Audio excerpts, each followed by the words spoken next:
Hello friend, this is Bihan.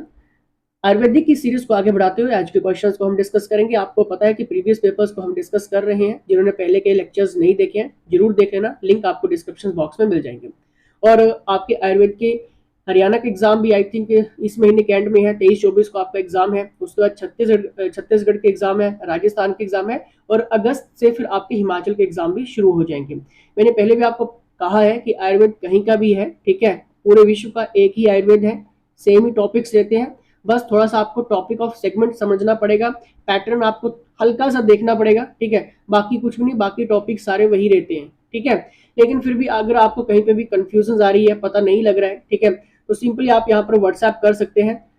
Complete Ayurvedic के MCQs आपको मिल जाएंगे। इसमें प्रीवियस पेपर ऑल स्टेट्स के मिल जाएंगे, सोल्यूशंस के साथ रहेगा, मॉडल पेपर सोल्यूशंस के साथ, टॉपिक वाइज एमसीक्यूज बहुत इंपॉर्टेंट रहेंगे ये, और सोल्व पेपर और इंपॉर्टेंट एमसीक्यूज जो भी होगा वो सब कुछ आपको मिल जाएंगे। क्योंकि उत्तर प्रदेश के अभी भी एग्जाम निकलने वाले हैं, ठीक है, और काफी ज्यादा वैकेंट पोस्ट यहाँ पर चल रही हैं, तो ये बहुत सुनहरा मौका आप सभी के पास रहने वाला है, ठीक है। यहाँ पर आप व्हाट्सएप करना, जो भी आपके डाउट्स है, क्वेश्चन है, क्वेरीज है, यहाँ पर आप पूछ सकते हैं, ठीक है। तो चलिए क्वेश्चंस के ऊपर चलते हैं। क्वेश्चन देखिए क्या कहता है। क्वेश्चन पहला है, क्षीर मिल्क क्या है, ठीक है। क्षीर दुग्ध की यहाँ पर बात हो रही है। क्या ये लाइफ स्पैन है, मैनेजमेंट है, स्टैमिना फोर्स है, या फिर ऑल ऑफ दिस। आयुष्य, व्यवस्थापन, बल्य, या फिर सभी। सभी ने अपना आंसर सोचना है, 3 सेकंड सभी के पास रहते हैं। पहले तो आपको ये पता होना चाहिए कि क्षीर का मतलब क्या होता है। क्षीर का मतलब क्या होता है बताइए जल्दी से, थोड़ा सा हिंट लगाइए। देखिए, क्षीर पाक विधि में क्षीर शामिल है, जिसका अर्थ है दूध, ठीक है। क्षीर का मतलब क्या है, दूध, और पाक जिसका अर्थ है संसाधित, ठीक है। क्षीर पाक का शाब्दिक अर्थ है औषधीय दूध या फिर औषधीय जड़ी बूटियों से संसाधित दूध, ठीक है। जब भी जहां पर भी क्षीर की बात आ जाएगी, सिंपल सा आपने याद रखना है कि देखिए यहां पर बात हो रही है सीधा औषधीय दूध या फिर औषधीय जड़ी बूटियों से संसाधित दूध की, फ्रेंड्स। लेकिन इसको और किस नाम से जाना जाता है, ठीक है फ्रेंड्स। जब हम प्राचीन विधि को हम अगर देखें, ठीक है, उपयोग करने के लिए इस समाधान को न्यूट्रास्यूटिकल भी कहा जाता था, ठीक है। प्राचीन टाइम में इस विधि को, जब इस विधि का प्रयोग करते थे, ठीक है, उसका जो समाधान करते थे, तो उस समाधान को हम न्यूट्रास्यूटिकल कहते थे। साथ साथ में जरूर नोट डाउन करते रह करें, ठीक है, न्यूट्रास्यूटिकल, स्यूटिकल, ठीक है। ये न्यूट्रास्यूटिकल वर्ड मैं क्यों डिस्कस कर रहा हूं, क्योंकि नवभारत टाइम्स में, द हिंदू न्यूज़पेपर में जब हम आयुर्वेदिक का आर्टिकल रीड करते हैं, तब वहां पर ये वर्ड काफी ज्यादा हाईलाइट हुआ, ठीक है। और बाद में एग्जामिनर ने देखिए कि हिमाचल के एग्जाम में भी पूछ लिया, ठीक है फ्रेंड्स। अब आपको याद हो चुका है कि क्षीर की जब भी बात आएगी, औषधीय दूध या फिर औषधीय जड़ी बूटियों से संसाधित दूध, ठीक है। तो इसका मतलब क्या होगा, आयुष्य, व्यवस्थापन, बल्य, या फिर सभी। तो नेचुरल सी बात है कि इसका सही आंसर होगा सभी, ऑल ऑफ दीज, ठीक है। चलिए नेक्स्ट हम बात करते हैं, देवदारू और दारू सीता में दारू शब्द का क्या अर्थ है बताइए। इन देवदारू और दारू Sita, what is the meaning of word दारू। क्या ये मेडिसिन है, प्लांट है, वुड है, या फिर अल्कोहल, बताइए। फ्रेंड्स, आप सबने एक वर्ड सुना होगा, बहुत बार सुना होगा, ठीक है, दवा दारू, ठीक है। दवा और दारू साथ में जोड़ा जाता है कई बार, दवा दारू। तो क्या वहां पर दारू, कौन सी दारू की बात हो रही है, क्या वहां पर आपके शराब की बात हो रही है, वाइन की बात हो रही है, नहीं। दारू की मतलब यहाँ पर बात हो रही है जड़ी बूटियों वाला, ठीक है, जो पेयजल है, जड़ी बूटियों से रहित, जो वृक्षों से बना हुआ है, उनके रस से बना हुआ है, ठीक है। यानी कि दारू का मतलब वृक्ष, ठीक है। यहाँ पर अगर हम आयुर्वेद की लैंग्वेज में कहें तो दारू का अर्थ वृक्ष, ठीक है। तो दारू शब्द शराब के लिए कैसे प्रयोग होने लगा, अगर दारू का अर्थ वृक्ष होता है, तो दारू शब्द जो है वो शराब के लिए कैसे प्रयोग होने लगा। फ्रेंड्स देखिए, दारू जो है वो आपका फारसी भाषा से एक आया गया शब्द है, ठीक है, जिसका मूल अर्थ ही औषधि है, ठीक है। जिसका मूल अर्थ क्या है, औषधि है। लेकिन यहाँ पर आपको 3 सेगमेंट याद रखने पड़ेंगे, ठीक है, दारू से रिलेटेड। दारू के निम्नलिखित अर्थ है, एक आपका होता है दवा, ठीक है, जिसको हम औषध कहते हैं। एक आपका होता है मद्य, ठीक है, मदिरा पान जिसको हम कहते हैं, ठीक है, वो आपका आता है शराब में, ठीक है। और एक आपका होता है बारूद, ठीक है। आपने आपके उत्तर प्रदेश में एक वर्ड काफी ज्यादा हाईलाइट होता है बार बार, बारूद, बारूद, ठीक है। तो बारूद का मतलब क्या है, मतलब जब हम किसी चीज में पटाखे वगैरह में उस चीज को हम कहते हैं, ठीक है, दारू डाला जाता है, तो उसका मतलब बारूद, ठीक है। मैं 3 सेगमेंट आपको इसलिए बता रहा हूं कि कंफ्यूज नहीं होना है, ठीक है।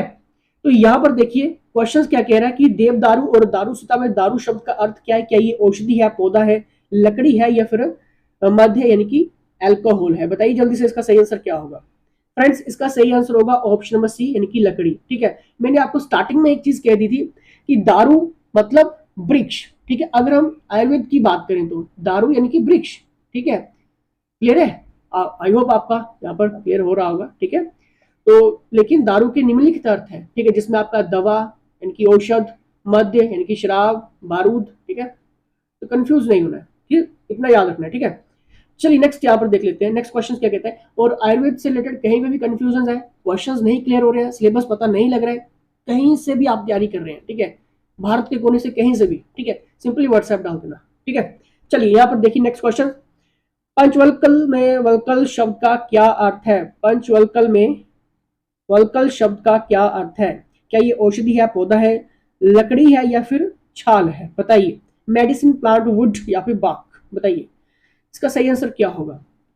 फ्रेंड्स इसका सही आंसर होगा ऑप्शन नंबर डी यानी कि छाल। याद रखना। ठीक है, पंचवल्कल में वल्कल शब्द का अर्थ यहां पर जब भी एग्जामिनर पूछ लेगा, सिंपल सा फंडा याद रख लो, छाल। ठीक है, नेक्स्ट यहां पर देखिए, कस्तूरी द्रव्य है, वेरी इंपॉर्टेंट। क्या ये पार्थिव है, औद्विद है, जांगम है, या फिर कृत्रिम है? बताइए।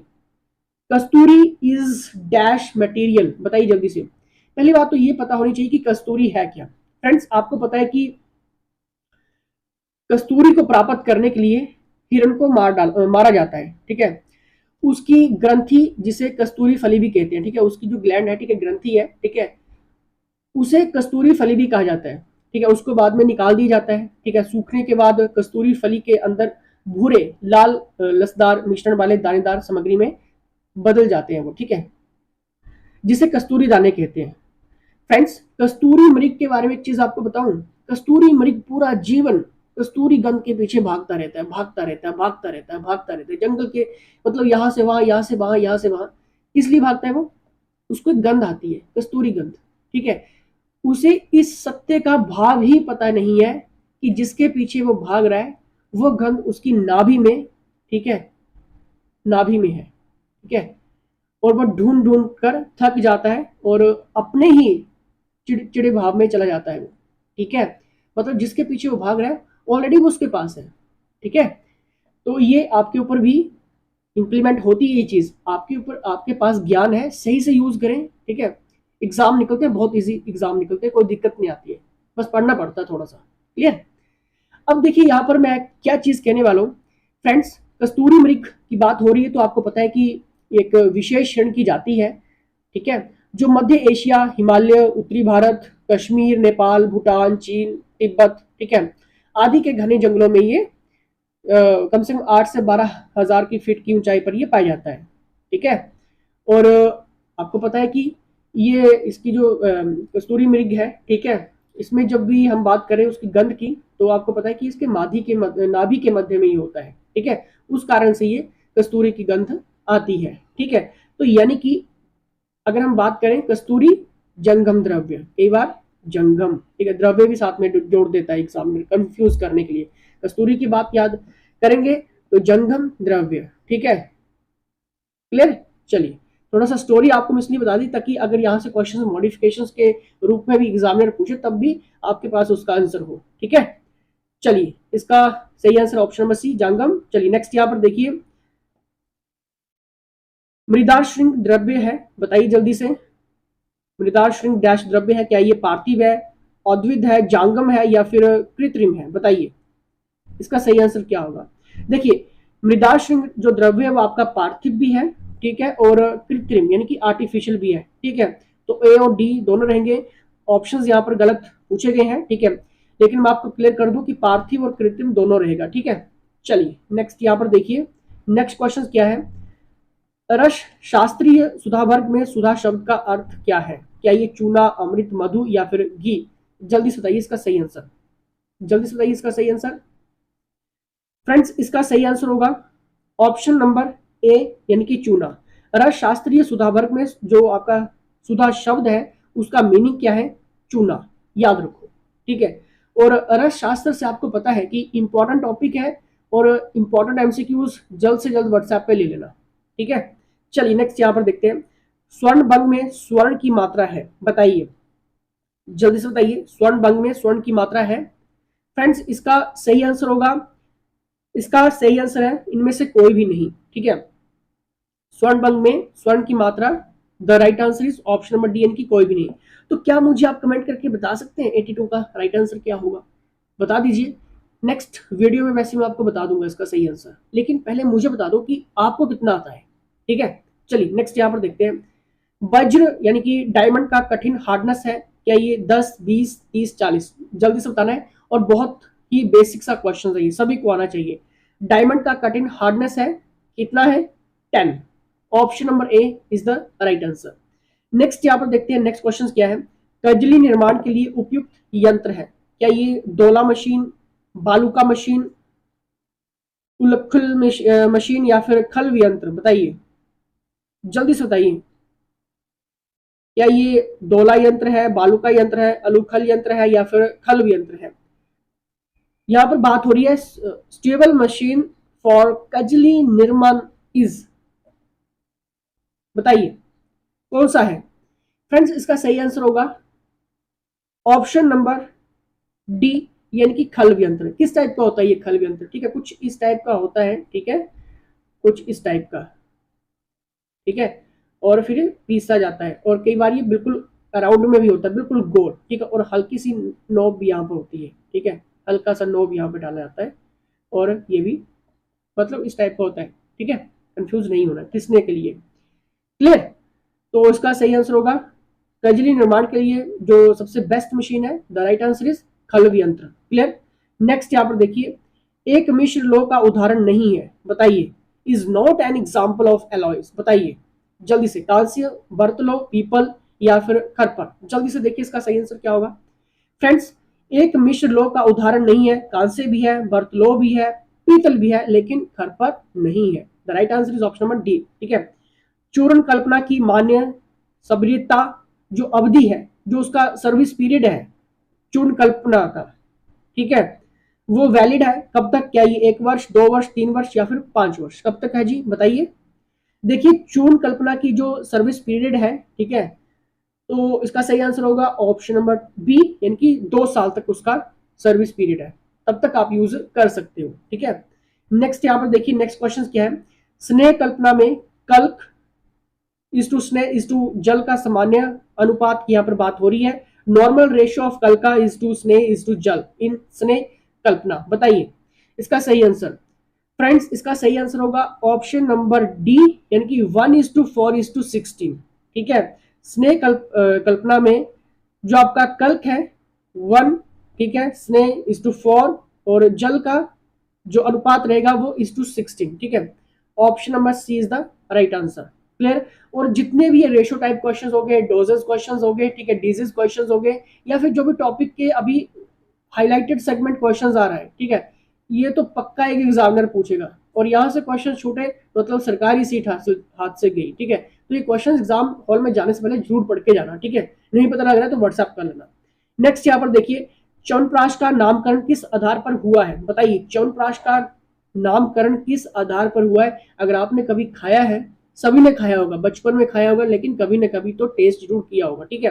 तो बताइए मुझे इसका सही आंसर, घटक द्रव्य के आधार पर, ऋषि के नाम के आधार पर, निर्माण विधि के आधार पर या फिर औषधीय प्रयोग के आधार पर, बताइए च्यवनप्राश का जो नामकरण किस आधार पर हुआ है, बताइए इसका सही आंसर। ऑप्शन नंबर बी, यानी कि ऋषि के नाम के आधार पर, ठीक है, च्यवनप्राश का नामकरण हुआ है, क्लियर। चलिए नेक्स्ट यहाँ पर देखिए, शतधोत एवं सहस्त्रधोत, धृत में धोत शब्द का क्या अर्थ है, क्या ये धातु है, धोना है, लेपन है या फिर गौ, बताइए मेटल वॉशिंग कॉटिंग या फिर गौ, बताइए बताइए जल्दी से। शतधोत एवं सहस्त्रधोत, घृत में धोत शब्द का अर्थ क्या है। फ्रेंड्स इसका सही आंसर होगा धोना, ऑप्शन नंबर बी, यानी कि धोना वॉशिंग, ठीक है। चलिए नेक्स्ट क्वेश्चन की तरफ बढ़ेंगे। नेक्स्ट क्वेश्चन देखिए क्या कहता है, अश्वमा डैश द्रव्य का पर्याय है, अश्वकर्ण, अश्वगंधा, करवीर या फिर बत्सना, बताइए अश्वमा डैश द्रव्य का पर्याय है, बताइए, यानी कि सिनोनिमस ऑफ पूछा गया है यहाँ पर। अशबार इज अ सिनोनिमस, ठीक है, of dash material, same number हमने देखना है। इसका सही आंसर क्या होगा जल्दी से, ऑप्शन नंबर सी यानी कि करवीर, ठीक है। अश्वमार इज अ सिनोनिमस ऑफ करवीर, करवीर material, option number C is the right answer. Next देखिए, विश्व स्वास्थ्य दिवस कब मनाया जाता है? वर्ल्ड हेल्थ डे ऑब्जर्व्ड कब मनाया जाता है? 1 जुलाई, 7 अप्रैल, 5 जून या फिर 1 दिसंबर को? सभी को आना चाहिए, सभी को आना चाहिए, मतलब सभी को आना चाहिए, गलत ये तो नहीं होना चाहिए आपका। इसका सही आंसर होगा ऑप्शन बी यानी कि 7 अप्रैल। अगर आपका सही हुआ तो वेल डन, खुद के लिए जरूर लाइक करें। नेक्स्ट देखिए, विश्व फार्मासिस्ट दिवस मनाया जाता है, वेरी इंपॉर्टेंट है, 22 मार्च, 22 मई, 25 सितंबर या फिर 7 नवंबर? विश्व फार्मासिस्ट दिवस मनाया जाता है फ्रेंड्स। इसका सही आंसर होगा ऑप्शन नंबर, जल्दी से सोचिए जल्दी से, इसका सही आंसर होगा ऑप्शन नंबर सी यानी कि 25 सितंबर को विश्व फार्मासिस्ट दिवस मनाया जाता है, ठीक है। बच्चों में औषध मात्रा निर्धारण डैश के आधार पर किया जाता है, ठीक है, कोई भी क्वांटिटी देनी है, ठीक है, डोजेस देनी है, तो अब बताइए किस आधार पर होगा? क्या ये किड्स फार्मूला के आधार पर होगा, यंग फार्मूला के आधार पर होगा, एल्डर फार्मूला के आधार पर होगा, या फिर हेल्थ के अकॉर्डिंग आपका होगा? बताइए जल्दी से बताइए इसका सही आंसर। देखिए इसका सही आंसर होगा ऑप्शन ऑफ बी यानी कि यंग फॉर्मूला, ठीक है। बच्चों में जो औषध मात्रा है, ठीक है, उसका जो निर्धारण करना है, उसकी जो क्वांटिटी हमने देखनी है, वो हमने देखनी है यंग फॉर्मूला, ठीक है। कितना है, 2 साल का है, 5 साल का है, 10 साल का है, 11 साल का है, 15 साल का है, 18 साल का है, 20 साल का है, उसी हिसाब से उसकी डोजेस फिर निर्धारित की जाएगी, ठीक है। तो यंग फॉर्मूला यहाँ पर देखना है, ठीक है। अगर हेल्थ फॉर्मूला तो कभी हो नहीं पाएगा, इसका मतलब अगर कोई बच्चा 2 साल का है, ठीक है, अगर उसकी हेल्थ ज्यादा खराब है तो उसका ये मतलब थोड़ी है कि उसको डोज ज्यादा दे देनी है, ठीक है, तो ये नहीं हो सकता था। इसलिए मैंने ये डिस्कस कराया क्योंकि मैक्सिमम स्टूडेंट्स ने ये हेल्थ फॉर्मूला क्लिक करके आए थे, ठीक है, टिक किया था, तो ये गलत है, ठीक है, यंग फॉर्मूला होगा। चलिए नेक्स्ट यहाँ पर देखिए, चरक संहिता के तंत्रकर्ता है कौन है?